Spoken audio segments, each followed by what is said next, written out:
I'm going to take one last question because we have a 9 o'clock long stop, and then I'm going to ask each of the panel to give a 1-minute summary of their reflections. Gentleman in the front. I think to have scientific fact, you must approach it in scientific way. And to have constitutional option, you must follow the constitutional way.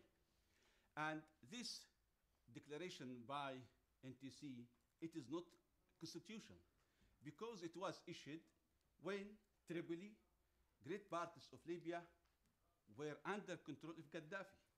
So from that, how you can enforce it to others? Second point is, we have already constitution. To change, we must follow the ways in that constitution. So to reach the constitutional option. Second thing, we must consider our circumstances.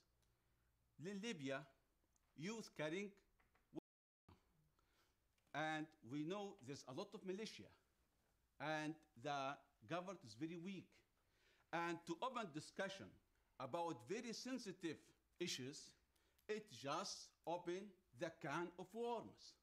So the logic one is to stay with the constitution, which is valid, and which was not abolished by any means. It's just two declarations, one made by Gaddafi, second made by NTC, and all of them are illegal. So we have a problem, yes. There is a great part, the 5th chapter is about king. We can abolish it and to make the amendment as little as possible, because logically, after revolution, we must seek stability. We seek that our children goes back to their schools, but to open this great sensitive issues, so we can see the future, the people will fight. What we can do is just to pass this narrow passage, and then we open the discussion. But now it is very dangerous for people to get engaged in this sensitive issue. We are not escaping from our problems, but the time is not useful for this discussion. I know some like, because theoretically it's attractive to discuss this matter, but practically it just put people at risk, where there is no culture of discussion, there is no culture of politics. We are just comes from the ashes, and we have a lot of fighting between regions, between tribes. So it is you put oil on the steer, and this is my suspicion. You may agree or not. There is some channels, Libyan channels, owned by fat cats. They steer up and push people to discuss this matter, and this is not right. This is not for the public interest to steer them and push them, direct them, just go to the new constitution, which you don't know. Why you don't stick with this and just make amendments which you need badly, and work from them to create a new constitution in future? But now, right now, it is very dangerous for people. Second thing is about Sharia, because I will die if I don't say it. Sharia does cover everything, but because of media misleading, we go to Sharia, we just go to chop hands, women look it, and that's it. No, this is not abuse. And for abuse, for interpretation, it can be for everything. From the Bible, from the law, from your word, from anything. No one is protected from saying and another one misinterpreted. Thank you. Thank you very much. The point about, I think, the right time for discussion of these issues is a provocative one, I think, on which to finish. I would like to invite each of the panelists to make any additional thoughts, reflections, summary in a minute, if you can. Sir Geoffrey. I feel very guilty at exceeding my time in the first place. So I'm going to not speak. I'm only speak for half a minute on this occasion, because I truncated the other people. So I've got that off my conscience. But I just want to say how impressed I am by this discussion. I think it's at a very high level. Some very hard questions were asked.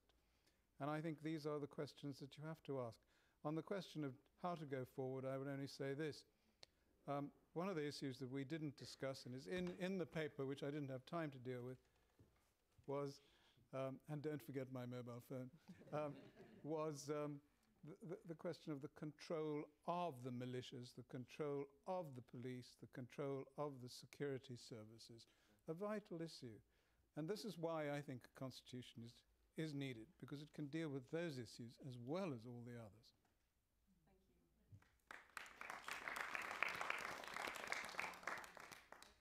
Ms. Saudi. Thank you. I think to try and end on a positive, what Libya has achieved in the last 9 months is exceptional, and all our comments and stuff come from a place of wanting not to lose that achievement. I think in terms of going forward and making sure that the Constitution does not become this document that everyone's terrified of or doesn't want to discuss yet, clearly there needs to be a process of awareness raising and capacity building. I see that happening in three areas. One, the public. And by the public, I actually don't mean anyone in this room. I mean everyone who would say to you, what's a constitution going to do for me? One of the things, and I'm really sorry for mentioning South Africa again, but what South Africa did really well is actually going to villages and sitting down with people and explaining what the constitutional options are, getting their feedback and having it built into the system. And that's when these rights become the rights that the children come up with in a room, and not the ones that we come up with in, you know, a coffee and croissant society, as people like to call it in Libya. And I think that's the first thing. Make sure people understand, so that when actually the constitution is questioned, they passionately do it. The second one is legal professionals.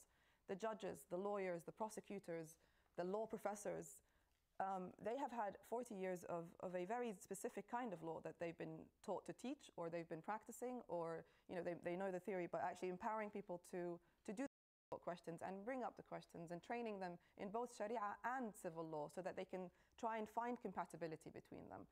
And the final thing is the security services. And I think a lot of the times you can have beautiful laws in place, but if the security services think that it's acceptable to give someone a little slap when they're trying to question them, then that's not going to achieve anything. So I think when you're talking about educating capacity building, actually what it is empowering the security services, policemen, the army, all those, to actually know what their obligations are as well as their rights as citizens. And I think one last thing, we all admire the 1951 Constitution. As lawyers, as everything, everyone looks to it. But over 70% of Libya's population, well, 68% of Libya's population were born in Gaddafi's era. So actually we don't have that emotional connection that some people in this room might do to it.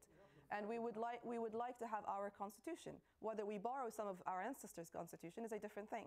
But we need a constitution for the future, and it needs to be one that incorporates all of our views. And clearly, we need to do a lot more to get to that.